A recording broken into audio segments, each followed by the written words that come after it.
Hey everybody, it's Chainsaw Reacts back once again with another reaction. Today, guys, I'm checking out everything great about Man of Steel created by Cinema Wins here on YouTube. This reaction was actually voted by my Patreon supporters earlier today over on Patreon. I uploaded a poll with a list of 4 options, and this one won out of the options. So thank you so much for voting if you did, Patreon supporters. And if you want to vote on this future polls from time to time where I upload a poll and say, here's a list of videos I could react to today, you guys get to vote.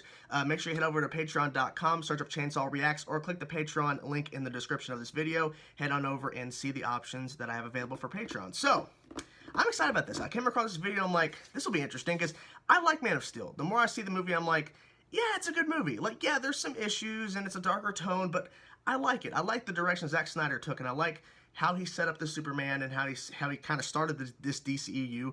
I know that the cinematic universe is divided, but I think Man of Steel is a pretty damn good movie, and I'm excited to see what Cinema Wins gives wins to Man of Steel. So this thing's 11 minutes long. I'll be pausing throughout whenever I feel like I need to make a point, whether I agree or disagree with whatever he's giving wins to for this movie. So without further ado, guys, let's jump into it now. Let's go.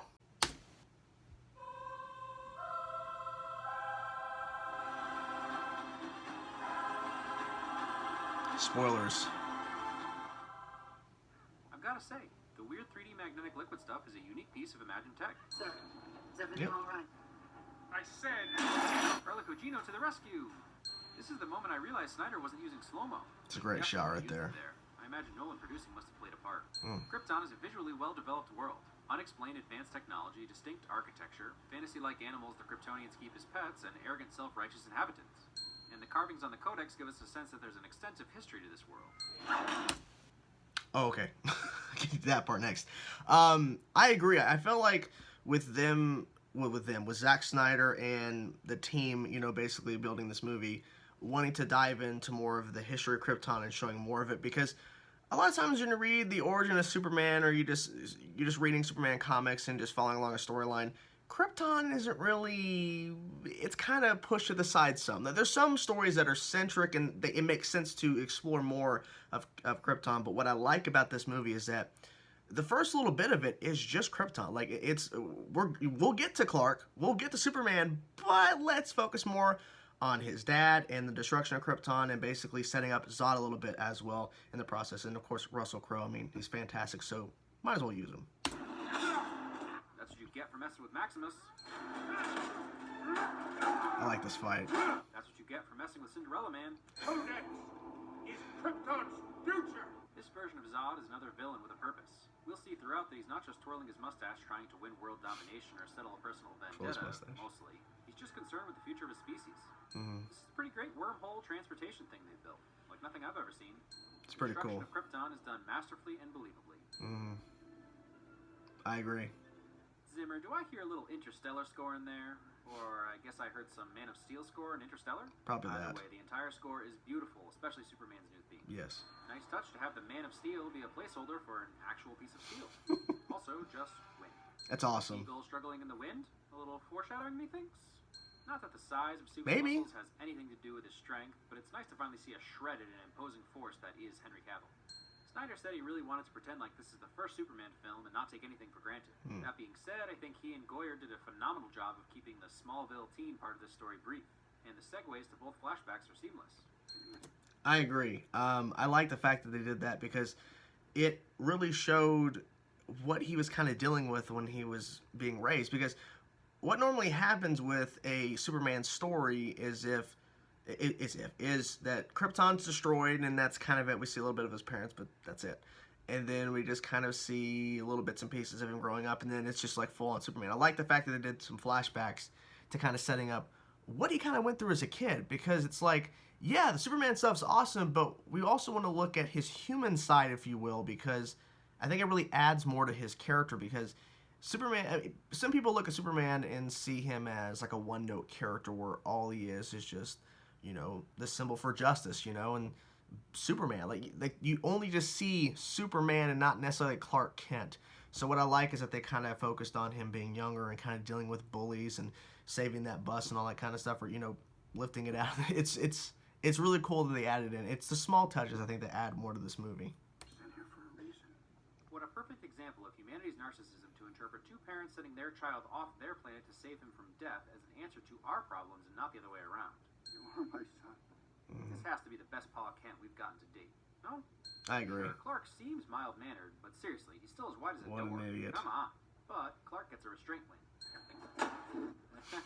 Alright, I get the restraint win back. Oh my God. Two manners I love that lessons. moment. When I was in the theaters, I'm like, This oh my can't be God. coincidence. Hilo, now Gata, and Got a now little one anger, with don't two ya? Snyder movies, Zach has to be a Battlestar Galactica fan. Helping a new friend. Yep. Straight up for the lady. Great drink order and a great mustache on Bizarro Daniel Day-Lewis. The Superman suit is handled perfectly. I love It this. isn't worshipped, it's barely even explained. Just a symbol. It just is. And it's still Oh, as impactful that as ever. shot. This entire scene. Superman gets a stunning visual introduction while his powers are explained and teased, and Hans Zimmer gives us all goosebumps with his building score. Yes. That moment right there, when he realizes, what if I just push a little harder? His excitement is perfect. He's so Childlike happy. learning to walk for the first time. Your I mind love is it. the Kansas farm boy who found out he could fly. An indestructible Kansas boy, but a Kansas boy nonetheless. Okay. Oh, that moment. Okay. The whole scene where he comes out with the suit for the first time and, oh my gosh.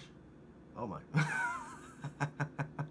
My freaking fridge, it's really loud. Sorry, guys. I'll turn up the volume a little bit over here. My fridge just turned on for some reason to whatever. But anyways, I love that scene. I love how they built it up in this big epic moment. And he starts to fly away. I think it's pretty damn cool. There's never been this much power behind Superman. So I'm starting to think that Snyder's compromise on no slow-mo was snap zooms. But it's cool. I freaking love it. Yep, that's about as cool as flying gets. Yep. As misguided as Pa Kent's reasoning was, he still sacrificed himself for his son. So you know what that means. Also, death sucks. But this is the second of two very tastefully done deaths. The first being Lara. Yeah. I get why they had Henry do so many pain yells. He really sells it. I didn't know Doug Stamper could even smile. Wow. I just now noticed that. Doug Stamper. Okay. House of Cards. Yeah, I think it makes sense that he didn't want his son to reveal himself. I think it was a very powerful moment. He could have saved his dad, or dad. He could have, but I think it was the smarter choice, you know. Oh, this. Genuinely creepy alien invasion is a welcome change for a Superman conflict. You just have to decide what kind of man you want to grow up to be, Clark. There's a pretty clear anti-bullying message in this movie, which is great. I'm just not sure how it applies to anyone who isn't Superman. True. Such a sick reveal. Yeah. Steelman? Steelman. Exactly sure how dream sharing works for Kryptonians, but since Zod seems to be running the show, I assume he's in control. Assuming that assumption, I love that he puts Clark in human clothes. Yeah. It serves two purposes. I know who you really are, and I'm superior to you. Exactly what a military leader would do. He's still the most powerful Superman we've ever had, but still has the ability to be gentle. Perfect mix. Also, more flawless wire work from Snyder. Now This cool drop. Oh, this fight. Superman starts Yes. with no concern for human life. Here's the thing, though. We all have this feeling like Superman has been Supermaning I for love several that. decades, because for us, he has. But this is his first fight. He is just. Literally the first time he's punched anyone. He just barely started testing out his powers. Yep. Of course he's going to be a bull in a china shop. Yeah, this thing. Also, Yeah. possibly more He just. importantly, Zod just trashed his parents' house and threatened his mother. Sorry, he's going to be a little unhinged. Yeah. This is another great way that Supes is grounded in our world. He's only human after all. Also, in I his agree. defense, he destroyed a smokestack and a gas station and tells people to get inside. Not safe. It's the stupid Americans who started shooting up Smallville. Well, and Zod's group. Yeah. Yeah. That is true. I mean, look, like, yeah, there's a lot of destruction. We still haven't got to the other stuff yet, but I mean, it's pretty messy. Give me one sec, guys. I'm actually gonna turn this thing off because this freaking fridge is loud as hell. I can hear it. I don't know if you guys can, but I'm turning it off for the rest of the video until we get this shit done. Jesus Christ, freaking annoying as hell. I could hear it, and it was annoying me, so I'm guessing you guys heard a little bit of it. Anyways, destroying everything, going crazy. He's obviously not thinking of Superman. He's thinking of Clark. Like, you just threatened my mom. I'm going to beat the shit out of you. And what I like is that, yeah, he's getting hits in, but he's not really doing a lot of damage because it's his first time fighting. It's his first time actually fighting back, it seems, you know, against people. Because he's had to restrain himself, you know, for all this time. So I like the fact that they're just showing him as it's Clark fighting, not so much Superman, you know. Faster than a speeding bullet. Yep. You are weak, son of hell. Feora is the real menacing villain. I love So her. calm and collected. Mm-hmm. Who cares if they're destroying everything? This fight is amazing. It's so good. My personal favorite is when Namek catches Supes as he's trying to fly away. Mm-hmm. Badass bad girl. In addition to the snap zooms, Snyder traded slow-mo for these speed-ups. Moral of the story I love the is Zack Snyder speed-ups. hates things at normal speed, but Feora fights God, that's such an epic literally moment right there. See that movement? Jesus. Yep. This man is not our enemy. Come on, you all got a little choked up. A little bit. Wait, where's the TIE fighter? This ship is powered by something called a phantom drive. It bends space. And the flux capacitor is what makes time travel possible. Got it. You win, Zimmer. You win. Yes. Maybe there's no reason for this to work, but sheer force of will has always been Superman's strongest asset. Also, saving Earth. If you destroy this ship, you destroy Krypton! Zod is a villain, but his motivations aren't evil. He's a villain with some real depth. Krypton! He's just trying to say this, like he mentioned earlier, and they kind of explained throughout the film. Zod is trying to save the species, but he's going at it the wrong way. Like, he's going at it the wrong way, but, man, he should, the thing is, no one was really listening to each other on Krypton. So in this instance, like, Zod, if you don't want the same thing to happen to Krypton here again on Earth, why don't you listen to people? But why would you? Had its chance! All the Yeah. talk of free will and choosing your own destiny comes to a head right here. Superman chooses Earth over Krypton. Because he never experienced Krypton, so he's picking Earth. Again with the unconventional flying. I don't think I've ever seen someone start flying from the face down position. LexCorp. Badass good guy. You better not let us down, Jesse Eisenberg. I was bred Wow. to be a warrior, Cap. Trained I my love that entire armor. life. And that line That's should really cool. be enough to shut up all the critics. Superman had no training. He's a newborn superhero. Yep. Obviously, he was going to break some buildings. Mm-hmm. The flying in this movie is done better than ever before as well. You get a real sense of soup speed and agility. I agree. It looks really good. You better not let Yeah. us down, Ben Affleck. Complain all He you want didn't. about the destruction of Metropolis. Ooh, I love this angle. Fight scenes ever put The together. distance and then kind of Actual this hand-to-hand boom. combat on the ground, combined with flying, throwing, Freaking hand-to-hand love combat it. in the air, and even a space battle. And it's filmed in a very fresh way. Mm. And now we come to the final reason this film gets so much hate. Yep. Personally, I think it's right in line with what this film is about. The free will of a mortal, albeit unbreakable man. A man that seeks out religious advice when he's unsure. A man who doesn't believe himself to be a god the way all Kryptonians do. A grounded, flawed, new man who tries to change the outcome but ultimately has to choose to end Zod's life to do what he believes is right. Were there other options? Possibly. Yeah, there was, Zod but promised he'd never stop. And Superman took the only course of action he deemed just. A bold statement that upset lots of people. This isn't your grandfather Superman. yes. So I knew we were getting to this point, and I was wondering how he was going to word Zod, the snap neck situation. For me, it didn't bother me because how they kind of set it up. Zod was never going to stop. He was going to kill those innocent people. Yes, there were other options, but Superman, Clark, because this is Superman, yes, Man of Steel, but this is still Clark Kent. He doesn't really know how to be a superhero yet. He's fighting back against this evil force that is threatening Earth and is threatening his home, threatening his mother. He's fighting back against that. So him killing Zod seemed logical probably to him because he didn't know what else to do in that phase. I mean, look, if he would have snapped Zod's neck in this situation and then he just acted like it didn't really affect him, then I would understand the criticism that it didn't fit because Superman doesn't do that. This is not Superman who's been around for 5, 10, 15 years. This is Clark Kent who is finally embracing his alien side, his Kryptonian side. And he put on the suit, he's learning to fly, and then he immediately just got into a big fight, and now he had to make a choice. Was it the right choice? I don't know. Because that choice ultimately got Doomsday and him killed in a situation in BVS. So it is what it is. If he would not have killed Zod, Zod would have killed more innocent people, because innocent people died in this whole situation. Of course they did. More people would have died if Clark did not make this choice. So look at that. Clearly weighs heavily on him. I grew up in Kansas, General. About as American as it gets. The Superman exists, and he is American. Your shoulders will be Yep. Yeah, Atlas ain't got nothing on Clark. Ha! They stuck a Superman pose in there after all. welcome to the planet. This movie is ultimately an origin story for Clark Kent. Yes. And I have no problem with Lois knowing his identity right from the get. It happens eventually anyway, so get on with it, right? point. As most films of this caliber usually do, at least recently, Man of Steel received overwhelmingly positive reviews upon its release. And then slowly but surely, the haters started creeping out of the woodwork. Is this a perfect film that should go down as the best superhero film of all time? Not necessarily. But the flaws that have been complained about are mostly less than nitpicking. Jonathan Kent's death was tough, but it made sense within the confines of the movie. Yep. The utter destruction in the final battle was nothing more than an honest depiction of two unbreakable beings trying to break each other amongst breakable things. Superman wasn't negligent. He was outnumbered, outmatched, and he'd just learned to fly like, what, a few weeks before having to save the Earth? Yeah. Besides all that, Snyder wanted there to be a high death toll. He wanted Zod's attack to have some gravity to it, pun intended.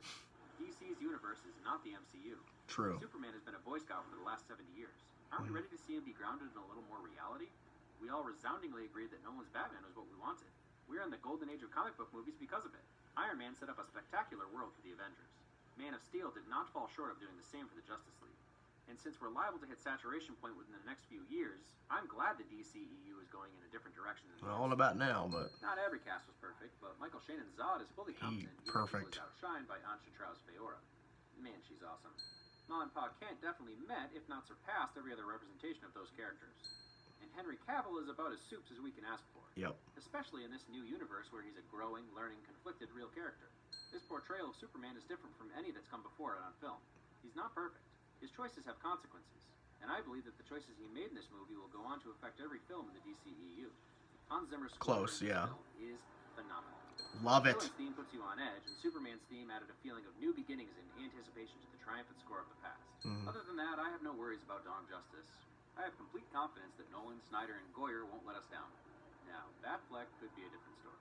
But he's pulled out some pretty great... It's funny because he gets like, oh, Batfleck. Batfleck was one of the best parts of the whole damn movie. Good Will Hunting, I guess. Was really more Damon. Armageddon? Pearl This was Harbor? before. Ranger Moons? When was this uploaded? Never mind, we're screwed. I think it was before BVS came out. Did it? Yeah, a couple more seconds to go. You are weak, son of hell. Okay. Pause. Stop recording. Let me check real quick. When was this uploaded? Because I think this was uploaded before BVS. Because he came out referencing, well, hopefully BVS doesn't let us down. Like, the ultimate cut's amazing. The theatrical cut does not exist anymore, in my personal opinion. So, let's see. When was this uploaded? March 25th. So I think he uploaded it the day BVS came out. I think it was it the 25th of March, 2016? Anyways, he made some really great points. I love what he did here. I like how he said the line that this is really a Clark Kent origin story, because it is. Because when you really think about it in the context of the movie, because there are people that just hate it just to hate it. If you really watch the film and listen to the words and listen to the story beats they're hitting and kind of what they're exploring with Clark and Krypton, all this kind of stuff. Yes, it's Man of Steel. Yes, he's Superman in the movie. He's wearing the suit, but it's really Clark Kent you're watching. So understanding that, you understand why he made the decisions he made. You understand why he killed Zod. You understand why he wasn't really thinking about the destruction. He was trying to just survive. So I think I'm gonna rewatch this movie again. I haven't seen it a bit. I haven't seen it this year yet, but I think I need to rewatch it because this movie really does.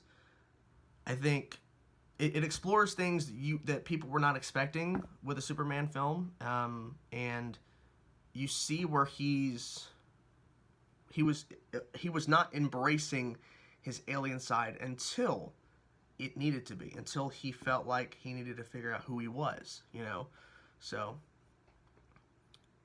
interesting stuff here. Interesting stuff. So I'm curious to know what you guys thought overall about Man of Steel. Do you like the decisions they made? Do you like the film overall? Do you like Henry Cavill's Superman? Do you like the darker tone? Whatever thoughts you have about Man of Steel in general, let me know in the comment section below, guys. Also, what do you think about this video as well? Do you agree with some of the points? What points do you not agree with entirely? Let me know in the comment section below whatever thoughts you have about the points that were made here, whatever points you disagree with, the film overall. I think that some great points were here. Some great points were made here that I agree with, and to me, like I said, Man of Steel I still have problems with the movie, but I think it overall goes in a direction that I think fits, and because they're trying to go into a different direction. Now it seems that who knows what direction the DCEU, because I know they're calling it the world of DC now. I'm not going to call it that.